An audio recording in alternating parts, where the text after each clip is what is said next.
La Pologne a réussi un véritable tour de force économique. Comment un pays post-communiste, plein d'incertitudes, est devenu une nation à revenus élevés, et ce, en un temps record. Dans cette analyse, on va vraiment décortiquer la recette de ce qu'on appelle le miracle polonais en se basant sur les travaux de la Banque mondiale. La vraie question, c'est celle-là. Comment on fait pour bâtir un miracle économique? Comment un pays peut passer de l'ombre à la lumière en à peine une génération? C'est cette histoire fascinante qu'on explore aujourd'hui. Pour commencer, mettons la table avec un fait assez frappant. Imaginez la scène. On est en 2009, en pleine crise financière mondiale. Toutes les économies d'Europe sont dans le rouge, ou presque. Un seul pays de toute l'Union européenne a réussi à garder une croissance positive, et oui, c'était la Pologne. Cette résilience, c'est quand même fou, non? Ça force à se demander, mais quel était leur secret? Et attention, c'était pas juste un coup de chance. L'ampleur de la réussite est encore plus claire ici. En moins de 15 ans, la Pologne a fait un saut que beaucoup de pays mettent des décennies à faire s'ils y arrivent un jour. Alors la question qui tue, comment la Pologne a-t-elle réussi là où tant d'autres se sont cassés les dents? Pour bien saisir l'exploit, il faut qu'on parle d'un concept clé, le piège du revenu intermédiaire. En gros, c'est comme frapper un mur. Un pays se développe vite, son économie décolle, puis plus rien. La croissance stagne et le pays reste coincé, incapable de devenir une véritable économie riche. La Pologne, elle, a non seulement évité ce piège, mais elle a carrément sauté par-dessus. Alors, c'est quoi la recette? Bon, on va regarder ça en 6 points. On va d'abord survoler l'ampleur de ce miracle, puis on va plonger dans le vif du sujet. L'importance des institutions, d'une économie stable. Ensuite, on verra comment ils sont ouverts au monde, comment ils ont partagé les fruits de la croissance, et on terminera en se demandant « Et maintenant quoi? » La Banque mondiale, pour expliquer tout ça, a développé un cadre qu'elle appelle le Pentagone des politiques. On peut voir ça comme les 5 ingrédients de base de la recette du succès polonais. Et ces 5 ingrédients, les voici. D'abord, bien gouverner avec des institutions solides. Ensuite, soutenir l'économie pour qu'elle soit stable. Troisième point, se connecter au reste du monde. Quatrièmement, générer de la croissance, évidemment. Et enfin, peut-être le plus important, s'assurer d'inclure tout le monde dans cette nouvelle prospérité. Bon, allons-y avec le premier point.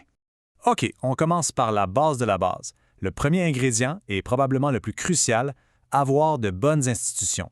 C'est vraiment la fondation sur laquelle tout le reste a été bâti. C'est ce qui crée un climat de confiance et de prévisibilité.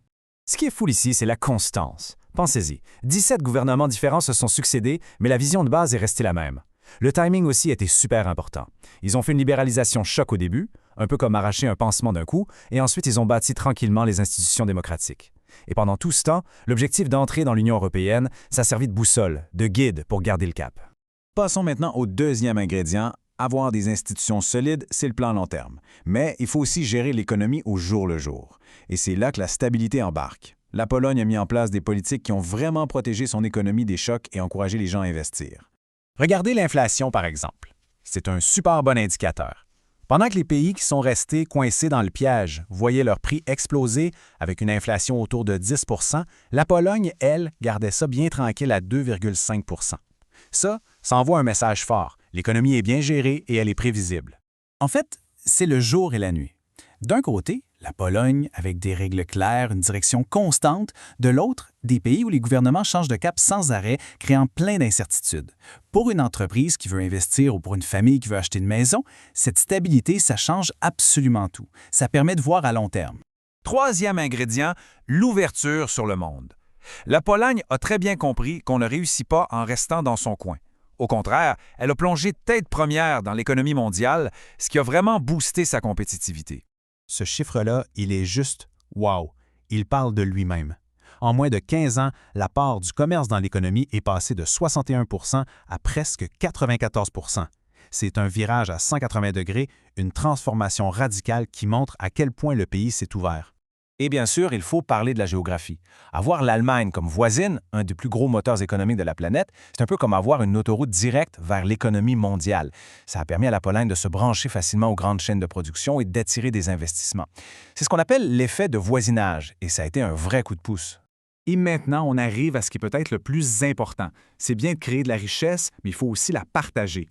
C'est ici qu'on touche au cœur du contrat social polonais qui combine les deux derniers piliers. La croissance, oui, mais une croissance inclusive. Ce qu'on voit ici, c'est un changement majeur dans le type d'emploi. Il y a une grosse augmentation des postes hautement qualifiés. En gros, ça veut dire que l'économie polonaise est montée en gamme. On ne s'est pas contenté de produire plus, on s'est mis à produire mieux. des choses avec plus de valeur. C'est vraiment la signature d'une économie qui devient riche. OK, ce chiffre-là, il est incroyable. Pensez-y une seconde. Sur une décennie, 84 de la réduction de la pauvreté vient directement d'un meilleur accès à l'éducation. C'est pas une aide sociale temporaire, c'est pas des petits programmes, c'est l'éducation. C'est la preuve que l'investissement dans les gens, ça a été le moteur principal du partage de la richesse.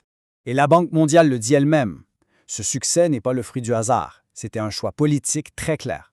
Le choix d'investir massivement dans l'éducation partout et pour tout le monde, pour s'assurer que personne ne soit laissé pour compte. Bon, on a vu la recette qui a mené au succès. C'est super. Mais est-ce que cette recette va fonctionner pour toujours? Le monde a changé et la Pologne fait maintenant face à de tout nouveaux défis. En gros, le jeu a changé. Le modèle du rattrapage, où on copie les technologies des autres, ça marche jusqu'à un certain point. Maintenant, la Pologne doit devenir un leader. Elle doit innover pour vrai. En plus de ça, il y a la population qui vieillit, ce qui met de la pression sur les services. Il y a aussi les gens qui maintenant s'attendent à un niveau de vie à l'européenne. Et bien sûr, il faut continuer à moderniser les infrastructures. C'est un tout nouveau casse-tête à résoudre. Ce qui nous laisse avec cette grande question pour la fin.